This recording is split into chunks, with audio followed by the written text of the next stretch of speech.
Hi everyone, welcome to civils decode. Science and technology के basic में this is our second lecture. इसमें information technology और computers के basics के बारे में देखेंगे। यूपीएससी या किसी भी स्टेट पीसीएस के एग्जाम के लिए this is very very important lecture. सबसे पहले हम टेक्नोलॉजी की जब बात करते हैं तो हम डिफरेंट सेक्टर में टेक्नोलॉजी को देखते हैं, जैसे टेलीकॉम टेक्नोलॉजी हो गया, मोबाइल हो गया, इंटरनेट हो गया। सो टेलीकॉम टेक्नोलॉजी में हम लोग अभी सबसे पहले पॉइंट्स को देखेंगे।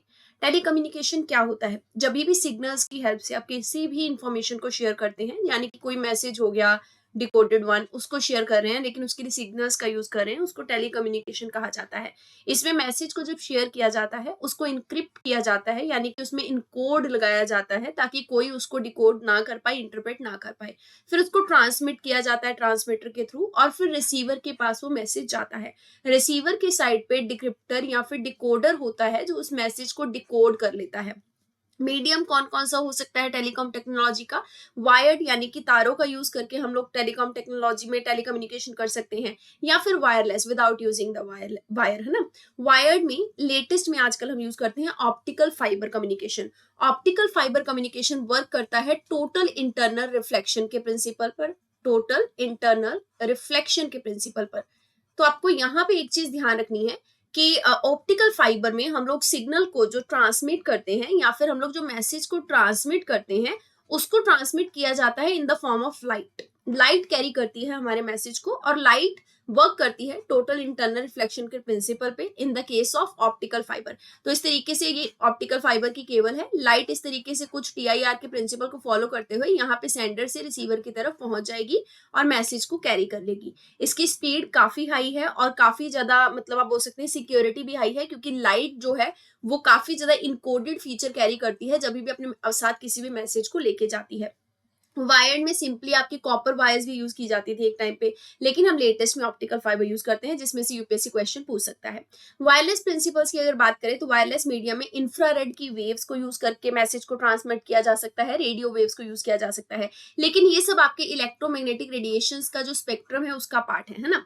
और ये सारी जो आपकी वेव्स हम यूज कर रहे हैं, ये सारी वेव्स हमारी इन द एयर होती हैं, हम ये बोल सकते हैं। सो इनके साथ ना डिसरप्शन बहुत इजीली हो सकता है। दैट्स व्हाई इनका जो सिक्योरिटी है that can be breached easily. तो इनका सिक्योरिटी थोड़ा लो होता है और स्पीड भी लो होती है। स्पीड क्यों लो होगी? क्योंकि कभी एक दूसरे के साथ इंटरफेरेंस कर लेती हैं, और इतना ज्यादा, मतलब बोल सकते हैं एक लूप नहीं है जिससे ये होके जाएंगी, है ना। जैसे ऑप्टिकल फाइबर में there is a single glass, जिसमें से सारा ये फाइबर होगा, मतलब ग्लास ऑफ फाइबर होगा जिसमें से आपका सिग्नल जाएगा। लेकिन इस केस में ऐसा नहीं है। बहुत बड़े से, मतलब आप बोल सकते हैं ओपन स्पेस से आपका जो वेव्स है, रेडियो वेव्स, इंफ्रारेड, वो ट्रेवल करती है, इसलिए इसकी स्पीड स्लो होती है। हम लोग सबसे पहले वायरलेस में जो इंपॉर्टेंट है उनको देखेंगे, जो एग्जाम ओरिएंटेड हो सकते हैं। जैसे सबसे पहले है ब्लूटूथ। ब्लूटूथ के केस में ultra high frequency of radio waves को यूज किया जाता है। 2.4 गीगाहर्ट्ज तक की फ्रीक्वेंसी में आपकी वेव्स यूज की जाती हैं टू कैरी द मैसेज। एक चीज आप ध्यान रखिएगा, किसी भी अगर हम वेव की बात करते हैं उसमें एक होता है वेवलेंथ, जिसको इस तरीके से लैम्डा से डिनोट किया जाता है, एक होती है फ्रीक्वेंसी। जब भी किसी, ये दोनों ना इनवर्सली प्रोपोर्शनल है, मतलब ऐसे समझिए फ्रीक्वेंसी इज इक्वल टू 1/लैम्डा, ठीक है। जितनी वेवलेंथ आपकी ज्यादा होगी उतनी फ्रीक्वेंसी कम होगी, और ज्यादा वेवलेंथ मानिए कि स्पेस बहुत ज्यादा होगा, ठीक है। दो आपके जो आपके हाई एम्पलीट्यूड पीक्स हैं इनके बीच में, तो ये आपका, इसका मतलब इस वाली की ज्यादा वेवलेंथ है। अगर वेवलेंथ ज्यादा है तो फ्रीक्वेंसी कम है। हम लोग किसको अचीव करने की कोशिश करेंगे? यहाँ देखिए 2.4 gigahertz. Gigahertz is also high frequency. हम लोग हाई फ्रीक्वेंसी की तरफ जाने की कोशिश कर रहे हैं। दरअसल फ्रीक्वेंसी ये बताती है कि कितने टाइम में कितनी वेव्स आपकी जो है वो पास हो चुकी हैं। तो जितने कम टाइम में जितनी ज्यादा वेव्स पास होंगी उतना ज्यादा फास्ट आपका इन्फॉर्मेशन ट्रेवल कर रहा है, इसका मतलब ये हुआ।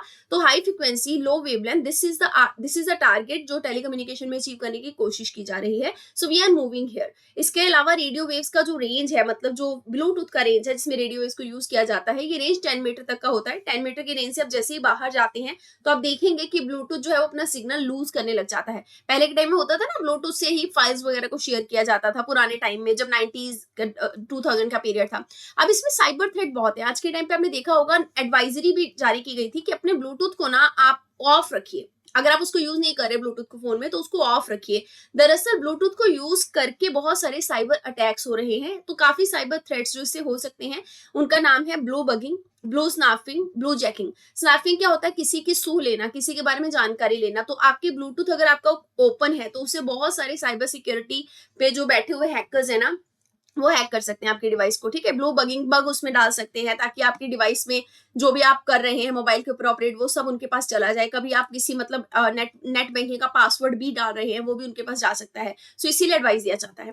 वायरलेस फाइडेलिटी यानी कि wifi, this is the second mode of wireless communication, है ना, वाईफाई। इसमें क्या किया जाता है, डिवाइसेस को इंटरनेट से कनेक्ट किया जाता है। इसकी फ्रिक्वेंसी काफी हाई होती है, रेडियो वेव भी इसमें यूज की जाती है। इसकी range is more than Bluetooth, 100 metre की रेंज तक ये होता है। हम अपने रूम वगैरह में लगाते हैं ना वाईफाई, घर के अंदर भी वाईफाई का रेंज रहता है। हॉटस्पॉट की बात करेंगे। हॉटस्पॉट में हम क्या करते हैं, किसी भी लोकल डिवाइस को हम लोग इंटरनेट का मीडियम बना देते हैं। मतलब डायरेक्टली हम लोग उसको वाईफाई से कनेक्ट नहीं कर रहे हैं हमारे डिवाइस को, लेकिन किसी एक पर्टिकुलर डिवाइस से कनेक्ट कर रहे हैं वाईफाई की जगह, और वो लोकल डिवाइस है, उस डिवाइस से हम लोग इंटरनेट ले रहे हैं। जैसे हम खुद के ही फोन का हॉटस्पॉट यूज करके खुद के टैब के साथ उसको कनेक्ट कर ले, नेट यूज कर पाए, है ना। इसमें ये जो आपका हॉटस्पॉट का मेथड है, इसको WLAN कहा जाता है, या बोल सकते हैं वायरलेस लोकल एरिया नेटवर्क कहा जाता है। क्योंकि हमने ये मतलब मान के चलिए मोबाइल था, ये टैब था, इन दोनों डिवाइसेस को, जो कि दो डिफरेंट काइंड ऑफ डिवाइसेस हैं, इनके बीच में नेटवर्क स्टैब्लिश किया वायरलेस मोड के थ्रू, ताकि इंटरनेट हो सके, इसीलिए WLAN का ये टाइप है। वाईफाई डायरेक्ट की बात करेंगे। वाईफाई डायरेक्ट में पीयर टू पीयर ग्रुप में कनेक्शन बिठाया जाता है। हर मतलब इसमें डिवाइस का ना अपना वाईफाई होता है। इसमें क्या किया जाता है, इंटरनेट का यूज नहीं किया जाता, लेकिन डिवाइसेस को आपस में कनेक्ट किया जाता है। और कनेक्ट करने के लिए डिवाइसेस को वाईफाई वेव्स ही यूज की जाती हैं। मान के चलिए एक सिस्टम को दूसरे सिस्टम से कनेक्ट करना है एक पर्टिकुलर रूम के अंदर, तो उसमें हम लोग उनको कनेक्ट करने के लिए वाईफाई वेव्स का यूज करेंगे, लेकिन हम इसमें इंटरनेट का यूज नहीं कर रहे टू कनेक्ट द डिवाइसेस, ये ध्यान रखेंगे। इसको कहते हैं वाईफाई डायरेक्ट। वाईफाई डायरेक्ट का एक एग्जांपल आप ऐसे समझिए, कभी आपने डेबिट कार्ड या क्रेडिट कार्ड देखा होगा, उसके ऊपर ऐसे ना सिग्नल बना होता है, तो आपसे कभी भी पूछते भी हैं जब आप शॉपिंग वगैरह करने जाते हैं कि आपका ये मतलब वाईफाई मोड पे है कार्ड। तो जैसे ही वो डिवाइस वाईफाई अगर मोड पे होता है, तो उनके पास एक डिवाइस रहता है, उस पर वो तुरंत वाईफाई का सिग्नल जो है वो अटैच करते हैं, कनेक्ट करते हैं आपके कार्ड को, तुरंत वो उसको पकड़ लेता है, कनेक्ट हो जाता है ना, और फिर आप अपना ट्रांजेक्शन वगैरह करते हैं। तो वाईफाई डायरेक्ट उस तरीके का होता है, इसके लिए इंटरनेट की जरूरत नहीं होती। वाईमैक्स की बात करेंगे। वाईमैक्स क्या है, world wide interoperability of microwave access. मतलब आप ऐसे समझिए कि हम किसी सिटी को इंटरनेट से कनेक्ट करने की कोशिश कर रहे हैं, पूरे शहर को 50 किलोमीटर तक का ये डिस्टेंस जो है वो कवर कर सकता है। माइक्रोवेव्स इसमें मतलब मोड ऑफ कम्युनिकेशन के तौर पे यूज की जाएंगी, जो कि रेडियो फ्रिक्वेंसी होती है। उसके अलावा वर्ल्ड वाइड इंटरऑपरेबिलिटी इसलिए कहा गया है क्योंकि हम लोग इसमें एक बड़े जोन को कनेक्ट कर रहे हैं, लाइक अ सिटी। लाईफाई की बात करेंगे। जैसे वाईफाई है, वाईफाई में क्या कर रहे हैं हम लोग, वायरलेस तरीके से कनेक्शन प्रोवाइड कर रहे हैं इंटरनेट का, और वायरलेस में हम लोग यूज कर रहे हैं रेडियो वेव्स को। इसी तरीके से आपका है लाईफाई। लाईफाई में रेडियो वेव्स की जगह हम लोग लाइट को यूज कर रहे हैं। लाइट जो है वो एज अ मीडियम कैरी करेगी मैसेज को या फिर इंटरनेट को, आप ऐसे समझिए। अभी आज के टाइम पे आपके रूम में वाईफाई के लिए मॉडेम वगैरह कुछ लगा रहता है ना, राउटर लगा रहता है, उससे आपकी डिवाइसेस कनेक्ट हो जाती है सीधी किसके साथ, आपकी डिवाइसेस इंटरनेट से कनेक्ट हो जाती है। ये रूम के अंदर लगा हुआ वाईफाई है। ये जो डिवाइसेस आपकी कनेक्ट हो पा रही हैं क्योंकि यहाँ पे हवा में घूम रही है रेडियो वेव्स, इसी के थ्रू तो ये कनेक्ट हो रही है आपकी सारी डिवाइसेस। अब लाईफाई के केस में क्या होगा, आपके रूम के अंदर एक लाइट होगी, कोई भी नॉर्मल लाइट, जैसे आपका ट्यूबलाइट हो गया। Light as a source of medium चाहिए होता है लाईफाई को टू ट्रांसमिट द सिग्नल या फिर इंटरनेट का कनेक्शन प्रोवाइड करने के लिए। तो यहाँ बस ये समझिए कि एक लाइट है जो कि एज अ मीडियम है। लाईफाई के केस में इस लाइट को एज अ मीडियम यूज करके आपकी सारी की सारी डिवाइसेस जो है वो इंटरनेट से कनेक्ट हो जाएंगी। इसमें विजिबल लाइट को यूज किया जाता है। विजिबल लाइट के जो पार्टिकल्स होते हैं उनको फोटॉन्स कहा जाता है, और ये विजिबल लाइट कम्युनिकेशन के नाम से भी जाना जाता है क्योंकि we are using the visible light, इसलिए LiFi is also known as visible light communication. This statement can be used as a question in the UPSC, ठीक है। इसमें फोटो डिटेक्टर की जरूरत होती है। फोटो डिटेक्टर जो फोटॉन्स यानी कि लाइट को डिटेक्ट करेगा, डिटेक्ट करके फिर कनेक्शन बिठा देगा इंटरनेट का। अब ये फोटो डिटेक्टर क्या है, इसके इसमें जैसे हमने यहाँ डिस्कस किया ट्यूबलाइट है रूम के अंदर, है ना। इसकी स्पीड काफी हाई होती है, 250 Gbps इसकी स्पीड होती है। लाइट इसमें डेफिनेटली चाहिए होती है ताकि इंटरनेट का कनेक्शन बिठाया जा सके। तो मतलब लाईफाई का एक ड्रॉबैक ये है कि आप अपने कमरे के अंदर, जैसे वाईफाई तो हम लाइट ऑफ करके भी यूज कर सकते हैं ना, लाईफाई को ऐसे यूज नहीं कर सकते। आपको लाइट ऑन ही रखना पड़ेगा if you try to use internet. अब बात करेंगे स्पेस बेस्ड इंटरनेट की। स्पेस बेस्ड इंटरनेट में हम लोग स्पेस के अंदर सैटेलाइट्स को यूज कर रहे हैं to provide the internet in certain areas. इसमें सैटेलाइट्स को लो अर्थ ऑर्बिट में प्लेस किया जाता है। स्पेस बेस्ड इंटरनेट को देने का मतलब जो एक जज्बा होता है, रील जो होती है, वो एलन मस्क में बहुत ज्यादा जागी थी, जिन्होंने बोला था कि स्पेस के अंदर मतलब हम लोग सेटल करेंगे सैटेलाइट्स, ताकि रिमोट एरियाज में जहां पे इंटरनेट इजीली वायर्स के थ्रू नहीं पहुंच सकता, वहां पे ऐसे पहुंचाया जा सके। अब बात करेंगे कम्युनिकेशन की टेक्नोलॉजी को देख लिया, अब देखेंगे मोबाइल टेक्नोलॉजी को। देखिए मोबाइल टेक्नोलॉजी में आपके सेलुलर नेटवर्क्स क्या होते हैं। सेलुलर आपकी ना मोबाइल टेक्नोलॉजी कैसे वर्क करती है, आप ऐसे समझिए कि मोबाइल के लिए ना, जैसे मोबाइल आपका जो वर्क करता है, किस एरिया में मोबाइल के कौन से सिग्नल आ रहे हैं, किस एरिया में कौन से नहीं आ रहे हैं, ये सब डिपेंड करता है मोबाइल के नेटवर्क्स पे, यानी कि सेल नेटवर्क्स पे। ऐसे सेल्स बने हुए होते हैं, ठीक है। सेल्स के स्ट्रक्चर के थ्रू ये कम्युनिकेशन जो है वो पॉसिबल होता है, इसी को कहते हैं सेलुलर नेटवर्क। ये सेलुलर नेटवर्क ना आज के टाइम पे अपग्रेड हो गया है। आप अपने फोन को देखेंगे, आपको उसमें नजर आता होगा वोल्टी और एलटीई, अब तो वोल्टी ही होता है मैक्सिमम के। पहले होता था जीएसएम और सीडीएम में, ये ध्यान रखिएगा। जीएसएम का मतलब है global system of communication, sorry global system of mobile communication. इसमें क्या होता था, जब आपका जीएसएम सेलुलर नेटवर्क के तौर पर यूज किया जाता था, उस टाइम पे आप लोग कॉल कर सकते थे फोन के थ्रू। नोकिया के फोन देखे ना, बटनों वाले, डाटा को यूज नहीं कर सकते थे। सिक्योरिटी उस टाइम पे बहुत कम होती थी। फिर उसके बाद आया कोडेड डिवीजन मल्टीपल एक्सेस, यानी कि सीडीएमए। सीडीएमए के केस में कॉल भी दी जाने लगी, मोबाइल्स के थ्रू आप कॉल भी कर सकते थे, डाटा यानी कि इंटरनेट भी यूज कर सकते थे। इंक्रिप्शन थोड़ा बहुत दिया जाने लगा, मतलब सिक्योरिटी का थोड़ा फीचर ऐड कर दिया गया, लेकिन स्टिल डाटा इतना फास्ट यूज नहीं कर सकते थे। और जब आप डाटा यूज कर रहे होते थे तो कॉल नहीं कर सकते थे, ये सारी चीजों की प्रॉब्लम थी। उसके बाद हमारे पास आया एलटीई और फिर वोल्टी। एलटीई का क्या है, लॉन्ग टर्म एवोल्यूशन, इसका फुल फॉर्म है। इसमें आप लोग कॉल भी कर सकते हैं, डाटा भी यूज कर सकते हैं, and you can use the data while calling also. मतलब आप, ऐसा होता है ना, किसी को हमने मोबाइल पे कॉल लगाया होता है, साथ ही साथ हम लोग हेडफोन लगा के सीधा सीधा डाटा भी यूज करते रहते हैं और बातें भी करते रहते हैं फोन पे। तो पर ये एलटी में पॉसिबल था, लेकिन इसमें कॉल की क्वालिटी जो थी वो डिक्रीज हो जाती थी। इसमें व्हाट्सएप की वीडियो कॉल को भी इस तरीके से समझने की कोशिश कीजिए, कॉल का क्वालिटी कॉम्प्रोमाइज हो रहा था। फिर हम लोग लेके आए वॉल्टी। ये जो वॉल्टी है, ये एलटीई का ही एडवांस वर्जन है। इसका नाम क्या है, voice over LTE, voice over long term evolution. Voice over का मतलब क्या हो गया, कि इसका मतलब कि डाटा जो है वो साथ में बहुत हाई स्पीड पे यूज किया जा सकता है, while also using the phone for the voice call। Voice के साथ साथ आप लोग डाटा को भी हाई स्पीड में यूज कर सकते हैं, दोनों की quality will be very high. Latency बहुत कम है। लेटेंसी का मतलब क्या होता है, वर्ड को तोड़ के देखिए, लेट आना। लेट क्या आएगा आपके पास, सिग्नल। इस केस में अगर सिग्नल लेट पहुंच रहा है तो मोबाइल पे कम्युनिकेशन इज बीइंग डिलेड, है ना। कोई सामने वाला आपको बोल रहा है हेलो, आपको सुनाई दे रहा है 1 मिनट बाद, तो बहुत ज्यादा लेटेंसी है। लेकिन आज के टाइम पे लेटेंसी जो है वोल्टी के केस में, that is only 1 to 2 second, जो कि बहुत कम है। इसको और डिक्रीज करने की कोशिश की जा रही है with the advancement of cellular networks. अब बात करेंगे जनरेशन ऑफ नेटवर्क की। बहुत सारे जनरेशन ऑफ नेटवर्क जो है वो 4G 5G आने से पहले आए थे, उनको समझना जरूरी होगा थोड़ा बेसिक अंडरस्टैंडिंग के लिए। देखिए 1G यानी first generation, 2G second generation, G माने जनरेशन है यहाँ पे। 1G क्या था, वॉइस कॉल, मतलब कि आप वॉइस कॉल कर सकते थे। इट वॉज नॉट लाइक कि आप लोग डाटा को यूज कर सकते थे। 1970s और 80s का टाइम था। 2 kbps की उस टाइम पे स्पीड आती थी, वॉइस ऑनली, मतलब सिर्फ बात ही की जा सकती थी। फोन बहुत बड़े बड़े होते थे।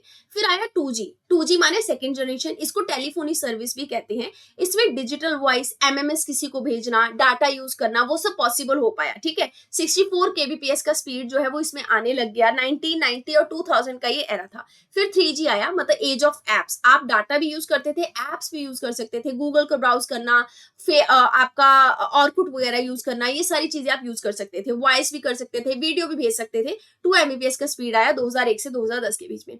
फिर 4G आया, इंटरनेट कॉलिंग इसको कहते हैं। 4G 1 Gbps की स्पीड लेके आया। इसमें किसी भी तरीके का डाटा आप शेयर कर सकते थे, रिस्ट्रिक्शन नहीं था। जैसे पहले था ना कि केवल वीडियो भेज सकते हैं या फिर केवल एमएमएस भेज सकते हैं, इस केस में ऐसा नहीं था।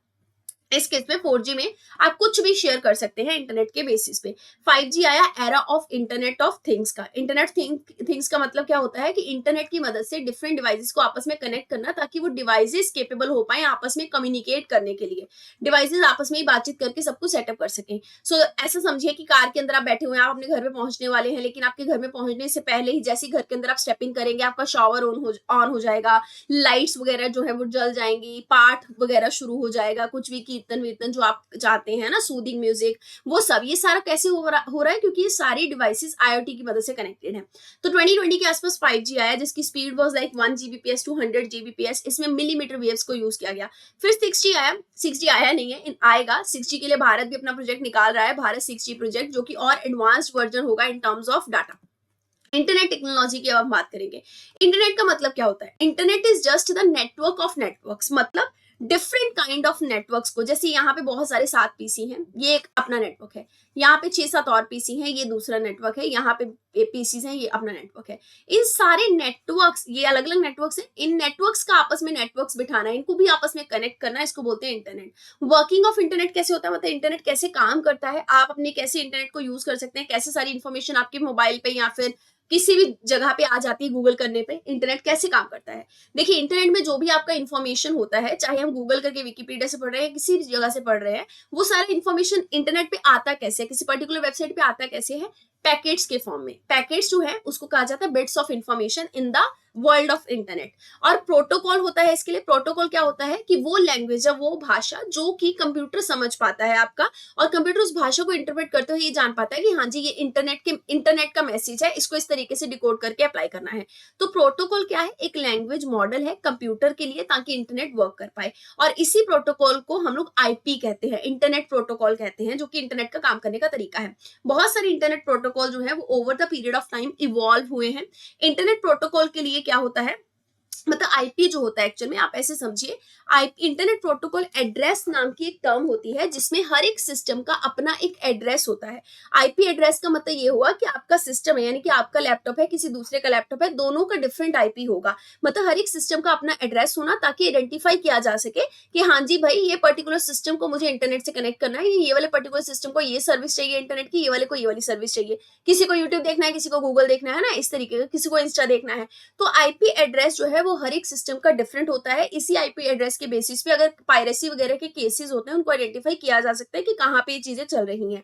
हमारे पास आईपी का वर्जन हुआ करता था 4th, अब आज के टाइम पे है IPv6। IPv वर्जन 4 जो था ये 1981 में आया था। इसमें जो पूरा आपका आईपी एड्रेस होता था वो न्यूमेरिक होता था, नंबर्स ही यूज किए जाते थे फॉर द एड्रेस पर्पस। फिर आया आपका IPv6 1990 में। इसमें जो आपका एड्रेस है वो अल्फा न्यूमेरिक एड्रेस हो गया, मतलब अल्फाबेट्स को भी यूज किया जाने लगा।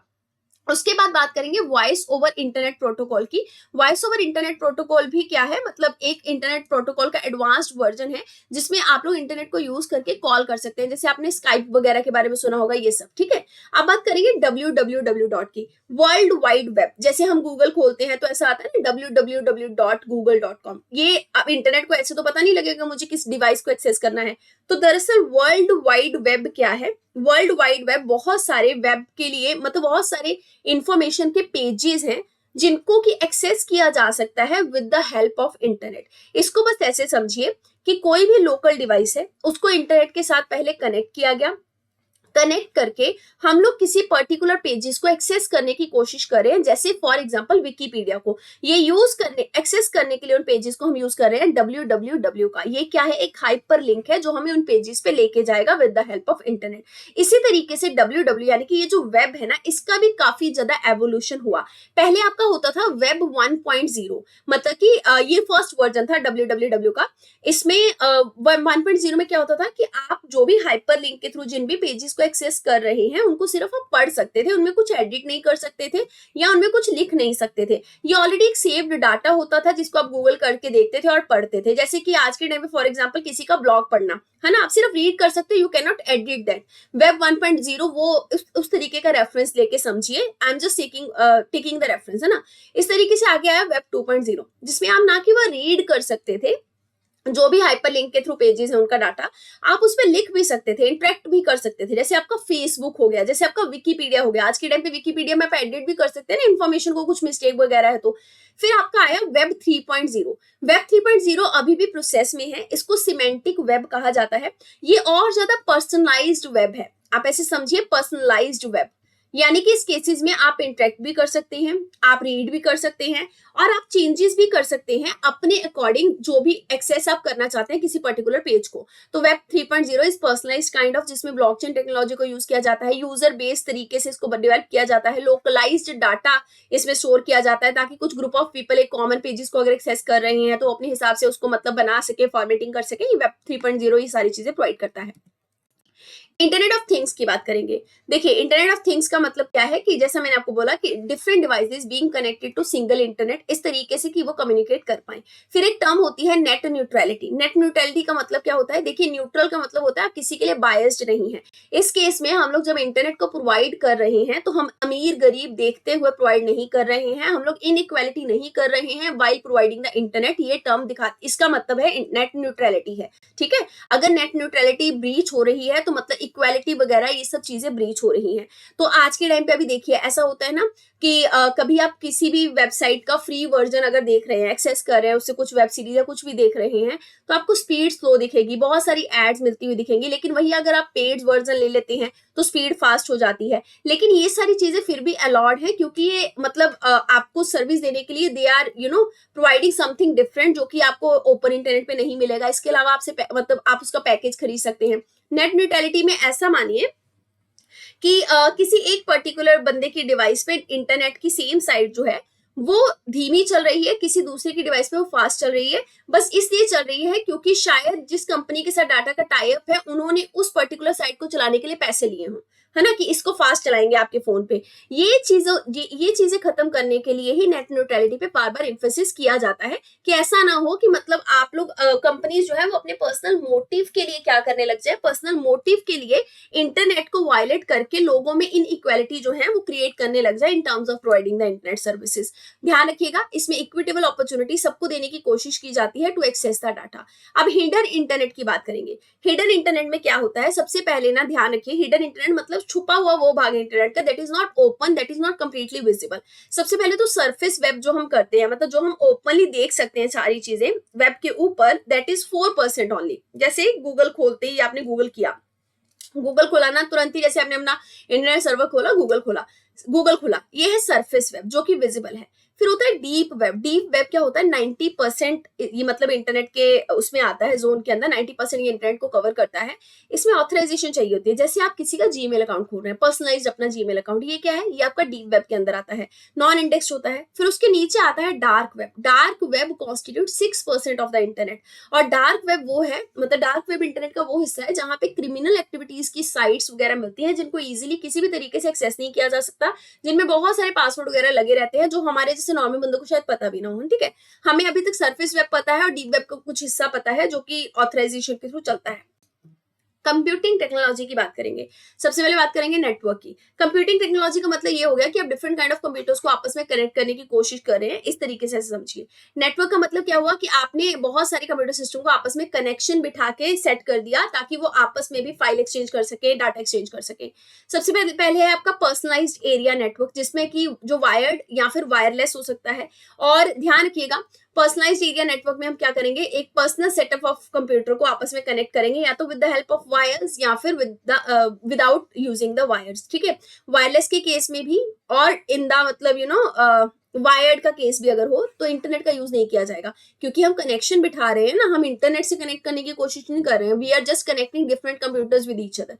लोकल एरिया नेटवर्क को ऐसे समझिए कि हॉस्टल के अंदर आपने डिफरेंट काइंड ऑफ पीसी या सिस्टम्स को आपस में कनेक्ट कर दिया ताकि अपने रूम में बैठे बैठे हर एक हॉस्टलर को वो एक्सेस हो पाए, क्या बोलते हैं, पर्टिकुलर गेम का पासवर्ड, जो आपस में आप अपने रूम में बैठे बैठे भी गेम खेल पा रहे हैं, कॉमन गेम, है ना। तो ये भी विदाउट इंटरनेट ही होता है। उसके बाद होता है मेट्रोपॉलिटन एरिया नेटवर्क, फिर होता है वाइड एरिया नेटवर्क। ये मेट्रोपॉलिटन एरिया में एक मेट्रोपॉलिटन को आप कनेक्ट कर रहे हैं with the help of network. Wide area में उससे भी बड़े लेवल पे, लेकिन इस केस में इंटरनेट की जरूरत पड़ती है जब कनेक्शन बिठाना होता है। फिर होता है storage area network. Storage area network को ऐसे समझिए कि किसी भी स्टोरेज डिवाइसेस को आप लोग एक्सेस कर रहे हैं with the help of network. जैसे हार्ड डिस्क वगैरह का जो सेटअप है वो आपके पास पर्सनली अवेलेबल नहीं है, लेकिन आपका कंप्यूटर किसी एक ऐसे नेटवर्क के साथ कनेक्टेड है जो कि पूरे स्टोरेज एरियाज को प्रोवाइड करता है। तो उस नेटवर्क के थ्रू आप भी उस स्टोरेज एरिया की स्पेस को एक्सेस कर सकते हैं। इंटरनेट और एक्सटरनेट क्या होता है, इंटरनेट का मतलब ये हो गया कि विद इन अ ग्रुप आप लिमिटेड एक्सेस दे रहे हैं इंटरनेट का किसी पर्टिकुलर मतलब बंदे को, यानी कि केवल एम्प्लॉइज ही हैं जो उस नेटवर्क को एक्सेस कर सकते हैं। विद इन अ ग्रुप किसी नेटवर्क को बिल्डअप करना, इसको कहते हैं इंटरनेट। एक्सट्रानेट का मतलब कि विद इन अ ग्रुप तो आपने शेयर किया नेटवर्क को, साथ ही साथ कुछ लिमिटेड एक्सेस उस नेटवर्क का आउटसाइड ग्रुप को भी प्रोवाइड कर दिया, मतलब एम्प्लॉय के अलावा बाहर का बंदा भी थोड़ा बहुत उसको एक्सेस कर सकता है। एम्प्लॉय प्लस क्लाइंट का एक्सेस हो गया तो एक्स्ट्रानेट कहा जाएगा। सुपर कंप्यूटर क्या होते हैं, सुपर कंप्यूटर वो होते हैं जो कि बहुत ज्यादा हाई स्पीड पे वर्क करते हैं और बहुत फास्ट प्रोसेसिंग करते हैं। फर्स्ट इंडिया के अंदर सुपर कंप्यूटर था परम 8000। ये फ्लॉप्स यानी कि फ्लोटिंग ऑपरेशन पर सेकंड पे इनकी स्पीड को मापा जाता है। इनका स्पीड मेजरिंग का ये एक बोल सकते हैं एंटिटी है। नेम्स बहुत सारे मतलब सुपर कंप्यूटर है वर्ल्ड के अंदर, जैसे कि फ्रंटियर है आपका, फिर ऑरोरा है। फ्रंटियर का स्पीड देखिए 1100 फ्लॉप्स है, पेटा फ्लॉप्स है। ऑरोरा का 600 पेटा फ्लॉप्स है। हमारे यहाँ पे अभी तक में एरावत है जिसका स्पीड है 13.7 पेटाफ्लॉप्स। ठीक है, क्लाउड कंप्यूटिंग क्या होती है? क्लाउड कंप्यूटिंग का मतलब ये हो गया कि आप अपने कंप्यूटर के स्टोरेज नेटवर्क को ना यूज करके या अपने कंप्यूटर की कुछ पर्टिकुलर सर्विसेज को ना यूज करके किसी थर्ड पार्टी की वो सारी सर्विसेज को एक्सेस करना चाहते हैं ताकि आपके कंप्यूटर का स्पेस वगैरह बचा रहे। तो इसमें जो मतलब सर्विसेज होती हैं आप अपने कंप्यूटर की नहीं यूज करके किसी थर्ड पार्टी से लेते हैं, और थर्ड पार्टी में जो होस्ट होता है वो आपको कौन कौन सी सर्विस दे सकता है? क्लाउड के अंदर स्टोरेज की सर्विस दे सकता है, क्लाउड के अंदर सॉफ्टवेयर की सर्विस दे सकता है, क्लाउड के अंदर इंफ्रास्ट्रक्चर को बनाने की सर्विस दे सकता है। आप इसको बस ऐसे समझिए, जैसे स्टोरेज की सर्विस देगा, हम लोग अपने फोन का ही मानिए या फिर अपने पीसी का स्टोरेज ना यूज करके वन ड्राइव के अंदर स्टोर कर दे, गूगल ड्राइव के अंदर अपनी चीजों को स्टोर कर दे। सॉफ्टवेयर का मानिए कि हम लोग अपने लैपटॉप के अंदर MS वर्ड या फिर MS पावर पॉइंट को ना यूज करके सीधा गूगल का ही जो होता है पावर पॉइंट खोलने का सिस्टम, गूगल का PDF, ये सब सिस्टम यूज करें, जो कि हमारे लिए तो क्लाउड के बेस्ड पे सर्विस है, हमें उसके लिए अपने स्पेस को, लैपटॉप के स्पेस को यूज करने की जरूरत नहीं है। इसी तरीके से इंफ्रास्ट्रक्चर होता है सर्विस के बेसिस पे, मतलब जब आप थर्ड पार्टी से सर्विस लेते हैं क्लाउड सिस्टम में, उसको कहते हैं सॉफ्टवेयर। सर्विस के बेसिस पे आपके डिफरेंट टाइप्स ऑफ सर्विस हो सकते हैं। जैसे सबसे पहले तो आप लोग software as a service provide कर रहे हैं, यानी कि आपके कंप्यूटर के अंदर आप सॉफ्टवेयर भी इंस्टॉल करना नहीं चाहते। फॉर एग्जाम्पल आप विंडो भी इंस्टॉल करना नहीं चाहते, आप सीधा उसको क्लाउड से एक्सेस करेंगे, अपना काम निपटाएंगे, फिर वापस हो जाएगा वो, है ना। मतलब आप अपने अंदर सिस्टम इंस्टॉल नहीं करना चाहते, that is a software as a service जो कि क्लाउड सिस्टम के थ्रू प्रोवाइड की जाती है। और इसका example Google slide, Google sheets भी है। मतलब आपने गूगल स्लाइड्स को यूज कर लिया rather than use installing the MS word, ये सब समझिए, आप सॉफ्टवेयर को एज अ सर्विस यूज कर रहे हैं। उसके अलावा है प्लेटफॉर्म एज अ सर्विस, जिसको पास कहते हैं। प्लेटफॉर्म एज अ सर्विस में आप सीधा सीधा ऑपरेटिंग सिस्टम ही क्लाउड से यूज कर रहे हैं, अपने अंदर लैपटॉप में इंस्टॉल नहीं कर रहे हैं। फिर है infrastructure as a service. Infrastructure as a service में आपने खुद का एक इंफ्रास्ट्रक्चर जो है वो ऐसा बिल्ड कर लिया जो कि क्लाउड की तरह वर्क करेगा, पर आपको अपने पर्सनल सिस्टम में कुछ भी चेंजेस करने की जरूरत नहीं पड़ेगी। जैसे इंडियन गवर्नमेंट का एक सिस्टम है मेघराज। मेघराज क्या है? इंडियन गवर्नमेंट का ही मतलब एक पर्सनलाइज्ड आप बोल सकते हैं क्लाउड सिस्टम है जो बहुत ज्यादा सिक्योर्ड है। अब बात करेंगे एज कंप्यूटिंग की। एज कंप्यूटिंग क्या होती है? क्लाउड सर्विस जो हम यूज करते हैं, क्लाउड सर्विस का मैक्सिमम जो मतलब डाटा स्टोरेज है वो फॉरेन कंट्रीज के अंदर है, खास करके USA वगैरह में, ठीक है। इंडिया के अंदर बैठा हुआ कोई भी पर्सनल बंदा अगर गूगल ड्राइव में अपनी फोटोज को अपलोड कर रहा है, वो सारा सिस्टम कहाँ जा रहा है? वो सारा USA के क्लाउड सर्वर में जा रहा है, सर्वर उनके पास है ना। अब आपको अगर मान के चलिए एक्सेस करनी हो इसी बंदे की इन्फॉर्मेशन, वो क्राइम में फंस गया, आपका सिस्टम दिल्ली के अंदर है, एक्सेस करने के लिए बहुत ज्यादा टाइम लगेगा, बहुत ज्यादा परमिशन लेनी पड़ेगी क्योंकि वो सब USA से आएगा। इस चीज को अवॉइड करने के लिए क्या किया गया? पर्सनलाइज्ड लेवल पे दिल्ली के ही पास में एक स्टोरेज सिस्टम को बिल्ड कर दिया गया।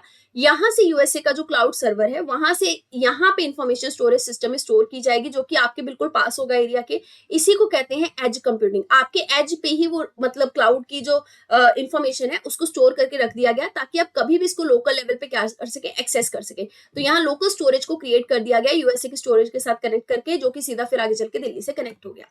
क्वांटम कंप्यूटिंग की बात करेंगे। क्वांटम कंप्यूटिंग में हम लोग यूज करते हैं क्यूबिट्स को। देखिए नॉर्मल कंप्यूटर जो वर्क करता है वो 0 और 1 पे वर्क करता है ना, या आप बोल सकते हैं बिट्स पे। बिट्स क्या होता है? Source of information. 0 और 1 को ही कंप्यूटर जो है वो स्टडी कर सकता है, कंप्यूटर को इसके अलावा की भाषा जो है वो स्टडी होती नहीं है। नॉर्मल जो कंप्यूटर है वो बिट्स पे काम करता है, लेकिन क्वांटम कंप्यूटर जो है वो क्यूबिट्स पे काम करता है। क्यूबिट्स बिट्स से डिफरेंट कैसे हैं? क्यूबिट्स का प्रिंसिपल ये है कि क्यूबिट्स जो है वो ना तो एक टाइम पे 0 है ना तो 1 है, मतलब ये फ्रीक्वेंटली दोनों जो है वो साइमल्टेनियसली चेंज होती रहती हैं। मतलब ये 0 1 अलग अलग नहीं आएगा, एक साथ आएगा। 1 0 आ जाएगा, नेक्स्ट वाला 1 1 आ जाएगा, पर दोनों ही मतलब आपके साइमल्टेनियसली दोनों बिट्स जो हैं वो मूव हो रही हैं, यानी कि ये आपस में क्या है? इंटेंगल्ड है। इसको कहते हैं क्वांटम इंटेंगलमेंट का प्रिंसिपल। क्योंकि ये प्रोसेसिंग जो मतलब क्योंकि ये इन्फॉर्मेशन जो है मतलब इसमें जो ऐसा है कि इंडिविजुअल लेवल पे हर एक डिजिट पे चेंजेस नहीं किए जा रहे हैं, साइमल्टेनियसली इंटेंगल्ड जो आपके बिट्स हैं उनमें चेंजेस आ रहे हैं, जिनको क्यूबिट्स कह रहे हैं। तो इन्फॉर्मेशन बहुत फास्टली क्या हो सकती है? इससे प्रोसेस हो सकती है। वरना पहले हम 0 लिखेंगे, फिर 1 लिखेंगे, फिर 1 लिखेंगे, फिर 1 लिखेंगे, फिर दोनों को ऐड करेंगे, फिर यहाँ आंसर आएगा। लेकिन क्यूबिट्स के केस में क्या है? ये इतना प्रोसेस है कि आप सिर्फ प्लस का इंस्ट्रक्शन दीजिए इसको, ये इनपुट आउटपुट मतलब इनपुट्स को अपने आप डिटेक्ट करके साइमल्टेनियसली आपको आउटपुट में सीधा आंसर जनरेट करके दे देगा। इसको कहते हैं क्वांटम कंप्यूटिंग, जो कि काफी ज्यादा फास्ट होती है in terms of processing the information. Quantum entanglement का प्रिंसिपल यही है कि आपके इसमें दो पार्टिकल्स जो है वो आपस में इंटेंगल्ड हैं। मतलब जैसे आप ऐसे समझिए कि ये जो 0 1 है, ये इन्फॉर्मेशन साइमल्टेनियसली चेंज हो रही है, अलग अलग चेंज नहीं हो रही, तो दोनों एक दूसरे से जुड़े हुए हैं। अगर आपने एक में चेंज किया तो दूसरा ऑटोमेटिकली चेंज हो जाएगा, या फिर अगर आपको एक पता लग गया कि एक ये है तो दूसरा आपको अपने आप पता लग जाएगा कि दूसरा इन्फॉर्मेशन क्या है। ठीक है, तो इनका जो कनेक्शन बना होता है वो इनसेपरेबल होता है, जिसकी वजह से ये फास्टली काम करते हैं। और हम ये भी कहते हैं कि ये सुपर इम्पोज्ड पोजीशन के अंदर है। सुपर इम्पोज्ड पोजीशन मतलब साइमल्टेनियसली 0 और 1 ऑपरेट करते हैं, अलग अलग तरीके से ऑपरेट नहीं करते। ठीक है, और ध्यान रखिएगा पार्टिकल्स इंटेंगल्ड का मतलब यही होता है। आप ऐसे समझिए कि 0 आप मतलब आपने कहीं से बर्गर खरीदे, वेज और नॉन वेज बर्गर, ठीक है, दोनों सेम पैकेजिंग के साथ है। आपने उन दोनों पैकेजिंग में से एक पैकेजिंग अपने फ्रेंड को दे दी, दूसरी अपने पास रख ली। आपका फ्रेंड स्पेस में कहीं पे भी चला जाए, आप अपने घर पे आएंगे, आपने अपना बर्गर खोला, अगर देखते ही अंदर नॉन वेज बर्गर आपको दिखा तो आप तुरंत समझ जाएंगे आपके फ्रेंड के पास जो है वो वेज बर्गर चला गया। ऐसे ही आपका फ्रेंड अगर अपना बर्गर खोलेगा तो उसे समझ लग जाएगा कि मेरे दोस्त के पास नॉन वेज बर्गर चला गया। तो एक की इन्फॉर्मेशन से दूसरे की इन्फॉर्मेशन हमें अपने आप पता लग गई, इसको बोलते हैं पार्टिकल्स आर इंटेंगल्ड। और क्वांटम कंप्यूटिंग इसी पे काम करती है। इसीलिए मैंने आपको कहा ना कि एक अगर 0 है तो दूसरा क्या होगा, ये तुरंत ही कंप्यूटर को पता रहता है क्यूबिट्स की इन्फॉर्मेशन के थ्रू, क्योंकि these both are superimpose to each other. इसीलिए इनकी स्पीड फास्ट होती है, क्योंकि अलग अलग तरीके से प्रोसेसिंग नहीं करते डिफरेंट बिट्स की, ये साइमल्टेनियसली प्रोसेसिंग करते हैं। आप साइबर सिक्योरिटी की अगर बात करें तो साइबर सिक्योरिटी में साइबर थ्रेट्स को डेफिनेटली आपको याद रखना है, क्योंकि यूपीएससी इस पे क्वेश्चन पूछता रहता है। जैसे पूछ लेगा रैंसमवेयर, रूट किट, मैलवेयर, ये सब न्यूज में थे, क्या है, these are types of cyber threat, है ना, एक आधे का नाम भी पूछ सकते हैं। तो ध्यान रखिएगा साइबर थ्रेट डिफरेंट टाइप्स के होते हैं। यहाँ पे जितने भी नाम लिखे हैं ये सारे के सारे साइबर थ्रेट्स हैं। जैसे रैंसमवेयर मतलब फिरौती लेने के लिए आपके कंप्यूटर को हैक कर लिया गया, जब तक पैसा नहीं देंगे आपके कंप्यूटर को छोड़ा नहीं जाएगा। इस तरीके से की लॉगर्स होते हैं, जो आप कीबोर्ड पे अपना चीजें टाइप कर रहे हो, कोई पासवर्ड भी डाल रहे हैं, आप कीबोर्ड पे क्या प्रेस कर रहे हैं ये सीधा सीधा अटैक करने वाले हैकर के पास इंफॉर्मेशन चली जाएगी। फिर रूट किट होता है जिसमें आपकी डिवाइस पे कंप्लीटली कंट्रोल कर लिया जाता है। मेलवेयर क्या होता है, किसी एड के थ्रू आपसे क्लिक करवाने की कोशिश करना सिस्टम के अंदर। स्पाईवेयर भी होता है जिसमें अगर आप क्लिक करते हैं तो ट्रैक किया जाता है आपके पूरे सिस्टम को हैंग करके। फिर बैकडोर से एंट्री ली जाती है। बैकडोर माने कि आपको पता भी नहीं है कि इंटरनल सिस्टम के थ्रू हैकिंग करने की कोशिश की जाएगी। फिर बहुत सारे वायरस होते हैं। फिर स्पैम फाइल्स आ जाती हैं कई बार हमारे सिस्टम के अंदर। ब्राउजर हाईजैकर भी एक साइबर थ्रेट है। फिशिंग भी एक साइबर थ्रेट है। फिर वॉर्म का मतलब होता है खाना, आपके कंप्यूटर के सिस्टम का, आपकी इंपॉर्टेंट फाइल्स को खा जाना। फिर ट्रोजन भी होता है। इसी तरीके से मैन इन द मिडल, ये भी आपका एक तरीके का साइबर थ्रेट है। So different type of name जो है ये आपको ध्यान रखने हैं। एक टर्म होती है क्रिप्टो जैकिंग। देखिए क्रिप्टो करेंसी के बारे में आप सबको पता होगा, क्रिप्टो करेंसी, ठीक है, क्रिप्टो करेंसी में आपकी बिटकॉइन आती है, रिथरम आती है। क्रिप्टो करेंसी में हम लोग ब्लॉकचेन टेक्नोलॉजी का यूज करके क्या है, कॉइन जनरेट करने की कोशिश करते हैं। और कॉइन जनरेट करने के लिए एक प्रॉब्लम है जिसको सॉल्व करना पड़ता है। अब क्रिप्टो जैकिंग के अब जो प्रॉब्लम हम सॉल्व करने की कोशिश कर रहे हैं ताकि कॉइन जनरेट हो जाए, इसको बोलते हैं कि माइनिंग की जा रही है। ठीक है, अब क्रिप्टो जैकिंग में क्या होता है कि किसी बंदे ने आपके कंप्यूटर को हैक कर लिया इस तरीके से कि वो माइनिंग तो कर रहा है ब्लॉकचेन टेक्नोलॉजी में बिटकॉइन को जनरेट करने के लिए, क्रिप्टो करेंसी को जनरेट करने के लिए, लेकिन माइनिंग करने के लिए वो आपके कंप्यूटर को यूज कर रहा है, अपना कंप्यूटर यूज नहीं कर रहा। ठीक है, क्योंकि माइनिंग के केस में एनर्जी बहुत ज्यादा जाती है, कंप्यूटर लगातार ऑपरेशन पे रहता है, तो लगातार इलेक्ट्रिसिटी से कनेक्शन चाहिए होता है। तो इसमें क्रिप्टो जैकिंग का मतलब ये हो गया कि माइनिंग के लिए आपके कंप्यूटर को किसी ने हाईजैक कर लिया। क्रिप्टो जैकिंग में आपके कंप्यूटर को माइन के लिए यूज किया जाएगा। फिर होता है क्लिक जैकिंग। क्लिक जैकिंग में ऐसा होता है आप किसी भी अनऑथराइज्ड वेबसाइट पे कभी जाएंगे तो इस तरीके से चमकता हुआ डाउनलोड का बटन आपको लाल रंग का नजर आएगा। दरअसल आपने कोई फाइल डाउनलोड करनी है, मान के चलिए, है ना, कोई पीडीएफ, तो ऐसे बड़ा सा लाल रंग का या ब्लू कलर का आएगा लिखा हुआ डाउनलोड, आप तुरंत उस पर क्लिक कर देंगे कि फाइल डाउनलोड हो जाएगी। दरअसल वो तो एक ना भ्रम होता है, मतलब एक छलावा होता है। असली लिंक नीचे होता है जहां से आपकी पीडीएफ डाउनलोड होगी, और बिल्कुल छोटा छोटा सा होगा।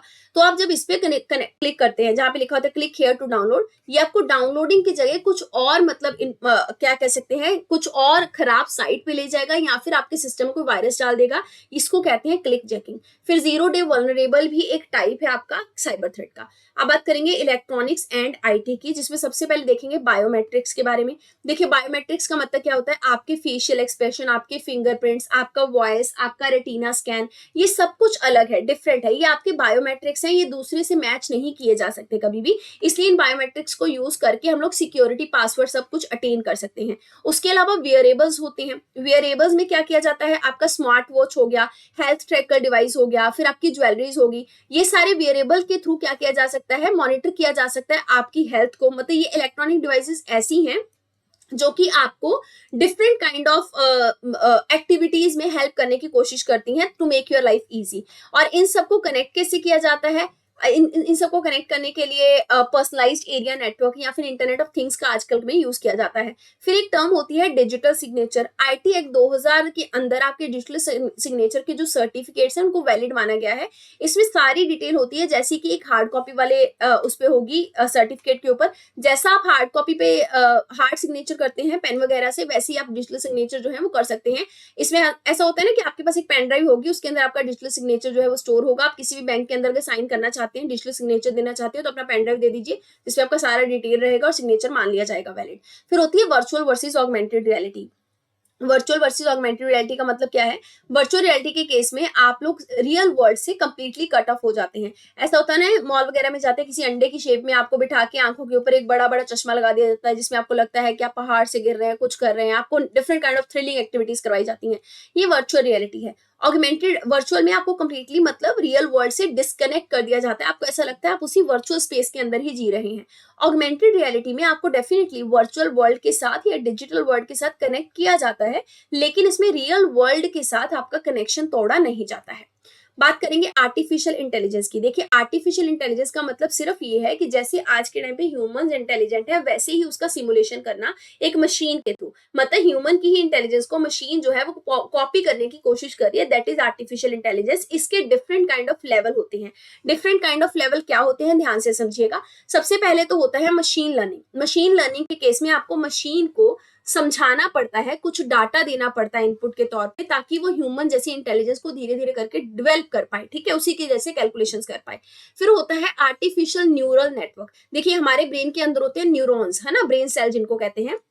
हमारे ब्रेन के न्यूरॉन का जो नेटवर्क होता है, उसी के थ्रू तो हम सोचते हैं, समझते हैं, हमारी इंटेलिजेंस डेवलप होती है।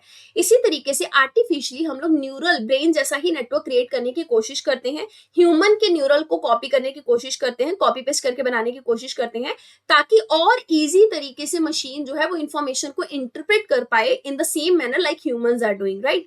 फिर उसके और डेप्थ में जाके होता है डीप लर्निंग।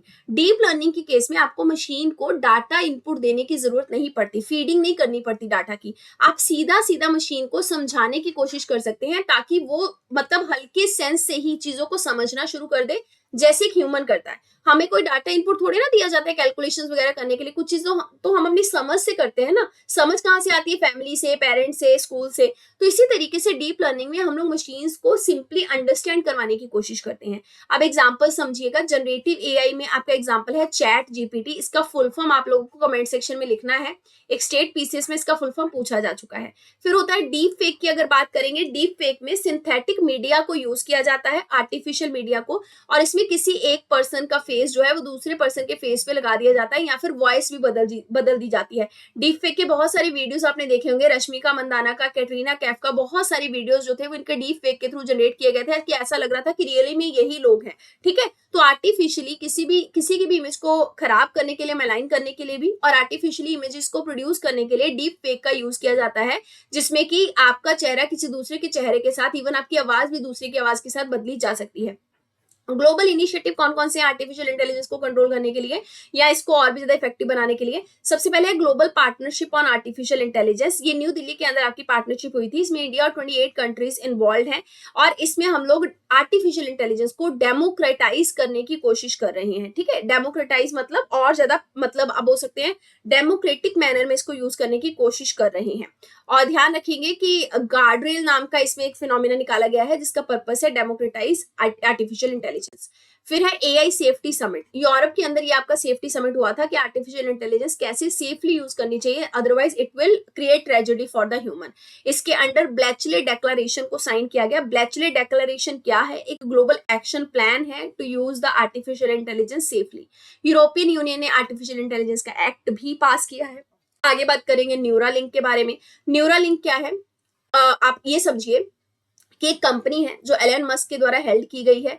इन्होंने टेलीपैथी नाम की एक डिवाइस को डेवलप किया है। टेलीपैथी नाम की डिवाइस क्या है कि आपके ब्रेन के अंदर एक चिप इंस्टॉल कर दी जाएगी। वो चिप जो है उस चिप से आप सेम जो आपका ब्रेन सोचेगा वो चिप उस इंफॉर्मेशन को इंटरप्रेट करके वो सारी एक्टिविटीज करवाने में आपकी मदद करेगी। सो आप डिवाइसेस को मतलब आसपास की डिवाइसेस को उस ब्रेन में लगी चिप से कंट्रोल कर सकते हैं जस्ट बाय थिंकिंग, क्योंकि आपके ब्रेन के साथ वो कनेक्टेड है। अब ये किन के लिए फायदेमंद है? वो पर्सन जो अपने शरीर को हिला डुला नहीं सकते या फिर मतलब आप मान के चलिए किसी ना किसी तरीके से डिसेबल्ड हैं, बोल नहीं सकते या कम्युनिकेट नहीं कर सकते, पर उनका ब्रेन वर्क कर रहा है, तो उनके ब्रेन में ये चिप इंस्टॉल करके वो अपनी डेली लाइफ की एक्टिविटीज को ईजी बना सकते हैं। आगे है ब्रेनोवियर। ब्रेनोवियर एक ऑर्गेनाइड है, मतलब आप ऐसे समझिए कि मिनिएचर ब्रेन्स हमने लैब के अंदर डेवलप किए हैं। हम लोगों ने न्यूरॉन्स जो हमारे ब्रेन सेल हैं उन्हीं को यूज करके लैब के अंदर छोटे छोटे दिमाग बनाने की कोशिश करी है, और इन दिमाग को यूज करके हम लोग आगे एडवांस हेल्थ टेक्नोलॉजी की तरफ जा सकते हैं। ब्लॉकचेन टेक्नोलॉजी की अब हम बात करेंगे। देखिए ब्लॉकचेन टेक्नोलॉजी का ही यूज किया जाता है क्रिप्टो करेंसी के जनरेशन के लिए या फॉर्मेशन के लिए। ये क्या है? ये एक डिसेंट्रलाइज्ड डिस्ट्रीब्यूटर लेजर है। लेजर माने सीडी है, इस तरीके से कुछ समझिएगा। मतलब इसमें आपका डिसेंट्रलाइज है, यानी कि किसी का भी इस पे कंट्रोल नहीं है। जितने भी मेंबर्स इसके अंदर पार्टिसिपेंट होंगे उन सबका एक्टिव रोल होगा इसके अंदर, ठीक है। और डिस्ट्रीब्यूटेड है, उनमें बटी हुई है। तो ऐसे समझिएगा कि इस ब्लॉकचेन ब्लॉकचेन किसको कहा जाता है, ये ब्लॉक किसको कहा जाता है? इसके अंदर ब्लॉक के अंदर आपका पीस ऑफ इंफॉर्मेशन होगा जो प्रेजेंट में है, साथ में एक पास्ट का ब्लॉक जुड़ा रहेगा, मतलब यूनिक आप बोल सकते हैं प्रीवियस ब्लॉक जुड़ा रहेगा, यानी कि पिछली बार की क्या इन्फॉर्मेशन थी वो जुड़ी रहेगी, और साथ में आगे फ्यूचर में क्या इन्फॉर्मेशन रहेगी वो जुड़ी रहेगी। तो ब्लॉकचेन के अंदर एक इन्फॉर्मेशन होता है, पीस ऑफ इन्फॉर्मेशन, एक यूनिक आइडेंटिटी होती है जिसको हैश कहते हैं, एक प्रीवियस ब्लॉक का हैश होता है। तो ये तीनों चीजें ब्लॉक के अंदर होती हैं। अब बिटकॉइन या फिर क्रिप्टो करेंसी के जनरेशन के लिए ब्लॉकचेन टेक्नोलॉजी को यूज किया जाता है, जिसमें ये जो पीस ऑफ इन्फॉर्मेशन है ये प्रॉब्लम होती है जिसको सॉल्व किया जाता है माइनिंग के थ्रू, ठीक है। कंप्यूटर सिस्टम उसको सॉल्व करता है। जैसे ये सॉल्व हो जाती है तो कॉइन जनरेट होता है, और ये पूरा का पूरा जो ट्रैक था या फिर पूरा का पूरा जो रिकॉर्ड था कंप्यूटर की माइनिंग का, ये रिकॉर्ड जो है वो ब्लॉक के अंदर जुड़ जाता है। फिर अगले ब्लॉक में हम शिफ्ट हो जाते हैं जहां फिर से माइनिंग होती है। ऐसे पिछले वाले ट्रांजेक्शन जो है वो इसमें जुड़ते चले जाते हैं। तो ब्लॉकचेन टेक्नोलॉजी एक बहुत अच्छी टेक्नोलॉजी है in terms of creating the transparency and to maintain the record of different things जो कि पास्ट में हुई है, ठीक है, क्योंकि पुराने वाले ब्लॉक को ये साथ में जोड़ती जाती है। क्रिप्टो करेंसी की बात करेंगे, ये एक फंजिबल करेंसी है जिसको आपस में तोड़ा जा सकता है, ट्रेड भी किया जा सकता है, एक्सचेंज भी किया जा सकता है, और ये एक डिजिटल करेंसी है। लेकिन इसको किसी अथॉरिटी का अप्रूवल नहीं चाहिए। ये एक डिसेंट्रलाइज्ड करेंसी है, लेकिन ये चीज समझिएगा कि इसके ऊपर किसी का कंट्रोल नहीं है। पर्सनलाइज लेवल पे 4 लोग मिलकर ब्लॉकचेन टेक्नोलॉजी की मदद से माइनिंग करना शुरू कर दें और कॉइन्स को जनरेट करना शुरू कर दे बिना किसी के अप्रूवल के, तो वो चीज चलती है, क्योंकि इसके लिए अप्रूवल की जरूरत नहीं पड़ती, सिस्टम की जरूरत पड़ती है, ठीक है, प्रॉब्लम्स की जरूरत पड़ती है जो माइन की जा सके, जिससे करेंसी जनरेट हो सके। लेकिन एक चीज ध्यान रखिएगा कि अगर ये प्राइवेट है क्रिप्टो करेंसी, तो बैंक या फिर गवर्नमेंट जो है उसको कंट्रोल कर सकती है। Proof of work versus proof of stake क्या है? दरअसल proof of work versus proof of stake क्या है? ये जो ब्लॉकचेन टेक्नोलॉजी को हम लोग यूज करते हैं ना, ब्लॉकचेन टेक्नोलॉजी को फॉर द माइनिंग पर्पस जो हम यूज कर रहे हैं, माइनिंग किसकी? बिटकॉइन की, क्रिप्टो करेंसी की। ये ब्लॉकचेन टेक्नोलॉजी को कैसे यूज किया जाएगा for creating the crypto currency, ये डिफरेंट मेथड से हो सकता है। एक मेथड है प्रूफ ऑफ वर्क, एक मेथड है आपका proof of stake. Proof of work क्या है कि इसमें पब्लिक लेवल पे ब्लॉकचेन टेक्नोलॉजी के सिस्टम को यूज करके क्रिप्टो करेंसी का जनरेशन किया जा रहा है। इसमें जितने भी आपके पार्टिसिपेंट हैं वो अपने अपने कंप्यूटर सिस्टम को लगाएंगे, अपने अपने कंप्यूटर सिस्टम से माइनिंग करते रहेंगे, और माइनिंग करते ही कॉइन जो है वो जनरेट हो जाएगा, ठीक है। जहां पे भी कॉइन जनरेट हुआ, जिसने सबसे पहले माइनिंग कर ली वहां कॉइन जनरेट हो गया। बाकी के सारे क्या करेंगे, उस ट्रांजेक्शन को वैलिडेट कर देंगे कि हाँ जी ये वैलिडेटेड है। फिर वो ब्लॉक ऐड हो जाएगा कि माइनिंग हो चुकी है। फिर अगला पीस ऑफ इन्फॉर्मेशन आएगा जहां पे फिर से माइनिंग होगी। ये प्रूफ ऑफ वर्क में आपके सारे के सारे कंप्यूटर सिस्टम एक साथ काम कर रहे हैं, सबको माइनिंग करनी है, कॉम्पिटिशन लगा हुआ है ना। तो इलेक्ट्रिसिटी कितनी वेस्ट हो रही है, कितनी एनर्जी कंजम्पशन हो रहा है, ये है प्रूफ ऑफ वर्क। एक्चुअल में प्रूफ ऑफ स्टेक इससे अलग है। प्रूफ ऑफ स्टेक में खास करके जो मेजॉरिटी स्टेक होल्डर होते हैं जिनके पास पहले से बहुत सारे कॉइन्स हैं, ऐसा ही किया जाता है जनरली। वैसे तो कहा जाता है कि अलग ग्राउंड्स पे सिलेक्ट किया जाएगा कैंडिडेट को जो माइनिंग करेगा, लेकिन एक्चुअल में स्टेक के बेसिस पे कितना शेयर है उस माइनर के पास, उस बेसिस पे माइनर को सिलेक्ट किया जाएगा। वो माइनर जो है वो माइनिंग करेगा इन्फॉर्मेशन की, वो ट्रांजेक्शन को वैलिडेट करेगा, बाकी के सारे जो सिस्टम वाले हैं वो कुछ नहीं करेंगे, ठीक है।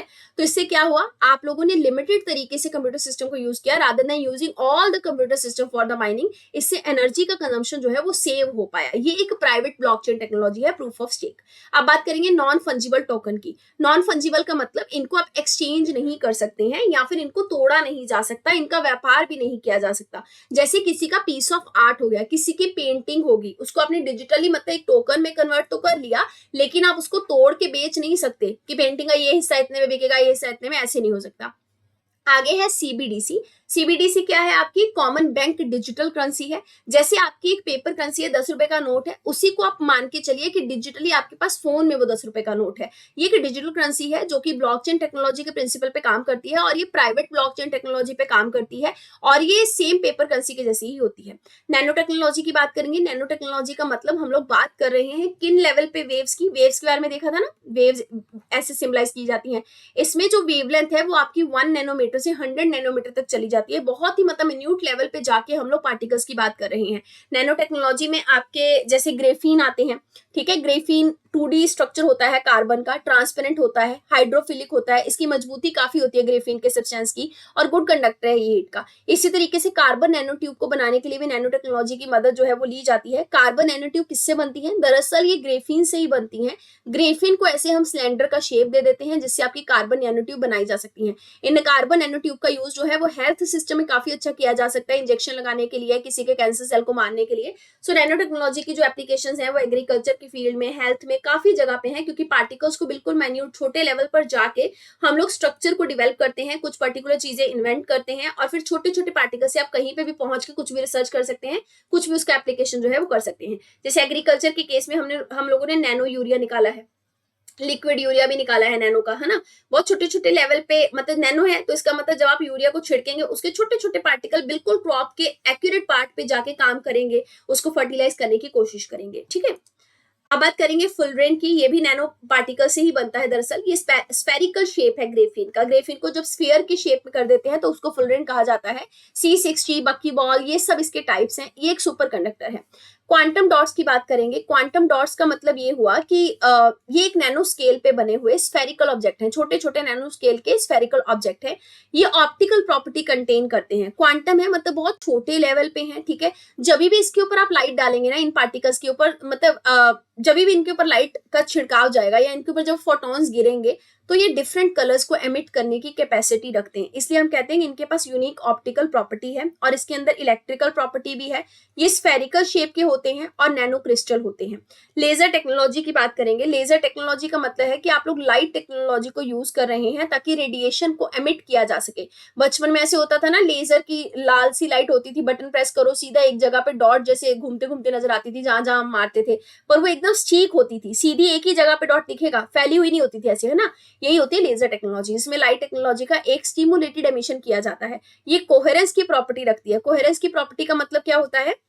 इसमें आप विजिबल लाइट को तब ऑब्टेन कर सकते हैं या लाइट को तब देख सकते हैं जब आपका excited electron low energy level पे आता है। दरअसल इलेक्ट्रॉन जो है वो एक स्टेज से दूसरे स्टेज पे ट्रेवल करते रहते हैं एनर्जी लेवल पे। आप लोगों ने ऐसे पढ़े होंगे ना, ऐसे सर्कल्स में आपके इलेक्ट्रॉन्स होते हैं और एक से दूसरी जगह पे जाते रहते हैं। तो जब आपका एक्साइटेड इलेक्ट्रॉन ऊपर वाले एनर्जी लेवल से नीचे की तरफ आता है तो कोहेरेंस की प्रॉपर्टी से विजिबल लाइट जनरेट होती है जो लेजर कहलाती है। ये मोनोक्रोमेटिक होती है, मतलब इसकी सिमिलर वेवलेंथ होती है, एक सिंगल कलर में ही आपको मिलेगी, हाई इंटेंसिटी होती है इसकी, इसीलिए सिंगल लाइन में ही आपको ये नजर आती है, एक जगह पे डॉट बनेगा, ऐसे फैली हुई नजर नहीं आती। इसको डीप स्पेस ऑप्टिकल कम्युनिकेशन में यूज किया जा रहा है। और ये डीप स्पेस ऑप्टिकल कम्युनिकेशन मतलब लाइट की मदद से कम्युनिकेट करना, ये कहाँ पे हो रहा है? स्पेस के अंदर, साइक मिशन के अंदर। ये साइक मिशन यूएसए का मिशन है जिसमें हम लोग साइक नाम का एक एस्ट्रॉयड है उसको स्टडी करेंगे with the help of this optical communication. Psyche asteroid क्यों स्टडी कर रहे हैं? क्योंकि कहा जा रहा है ये एक मेटेलिक एस्ट्रॉयड है, मतलब इसके अंदर मेटल्स हैं, जैसे निकल हो गया, आपका फेरस एलिमेंट हो गए। तो अगर हम ये साइक एस्ट्रॉयड जो कि मेटेलिक है, अगर इसको स्टडी करते हैं तो कहीं हद तक हम अपने धरती के कोर को भी समझ पाएंगे, क्योंकि हमारी धरती का जो कोर है, क्रस्ट मेंटल कोर होता है ना धरती का लेयर में, कोर भी हमारा मेटेलिक मिनरल से ही बना हुआ है, इसीलिए साइक एस्ट्रॉयड को स्टडी करने की कोशिश की जा रही है। So that's it. अब अगले लेक्चर में मिलेंगे हम लोग। Thank you very much.